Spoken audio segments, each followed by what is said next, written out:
உயர்நீதிமன்றத்திற்கு புதிய தலைமை நீதிபதியாக சுஷ்ருத் அரவிந்த் தர்மதிகாரி நியமனம் செய்யப்பட்டுள்ளார்.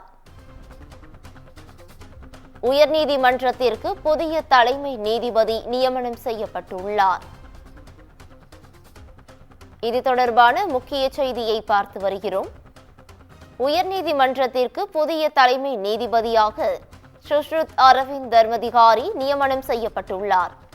இது தொடர்பான மேலும் விவரங்களை வழங்குவதற்காக எமது சிறப்பு செய்தியாளர் கிருபா இணைப்பில் இணைகிறார். கிருபா, வணக்கம். இது தொடர்பான முழு விவரங்களையும் பதிவு பண்ணலாம். வணக்கம் பவித்ரா. சென்னை உயர்நீதிமன்றத்தின் புதிய தலைமை நீதிபதி தற்போது நியமனம் செய்யப்பட்டிருக்கிறார். அதன்படி சென்னை உயர்நீதிமன்றத்தின் புதிய தலைமை நீதிபதியாக சுஷ்ருத் அரவிந்த் தர்மதிகாரி செயல்படுவார் என்று அறிவிக்கப்பட்டிருக்கிறது. இவர் 24 ஆண்டுகளுக்கு மேல் வழக்கறிஞர் அனுபவம் பெற்றிருக்கிறார். இதனை அடுத்து தற்போது இவர் சென்னை உயர்நீதிமன்றத்தின் தலைமை நீதிபதியாக நியமனம் செய்யப்பட்டுள்ளார். இதே போல ஏப்ரல் 2025 மத்திய பிரதேச உயர்நீதிமன்றத்திலிருந்து கேரள உயர்நீதிமன்றத்துக்கு இவர் மாற்றப்பட்டுள்ளார். 1966 பிறந்த அவர் 24 ஆண்டுகளுக்கும் மேலாக வழக்கறிஞராக அனுபவம் பெற்றிருக்கிறார்.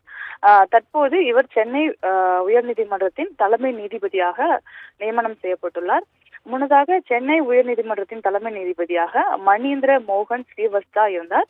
இவருக்கு பதிலாக சுஷ்ருத் அரவிந்த் தர்மதிகாரி தற்போது நியமனம் செய்யப்பட்டிருக்கிறார். இவர் விரைவில் பொறுப்பேற்பார் என எதிர்பார்க்கப்படுகிறது. பவித்ரா, கூடுதல் விவரங்களுக்கு நன்றி கிருபா.